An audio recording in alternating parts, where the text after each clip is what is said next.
I want to tell you the number one feature that I wish GetYourGuide added to every listing on their website. And this is the smallest feature that they can implement immediately. Let's take a look.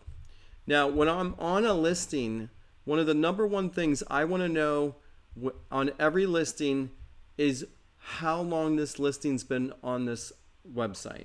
So even if they didn't want to put when it was added, if they go right down here to the review section, all they have to do is, instead of most recent, all they have to do is put the oldest listing or the oldest review.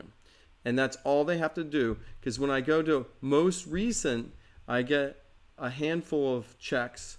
And then if I go to highest rating, I get that. Lowest rated, I get this.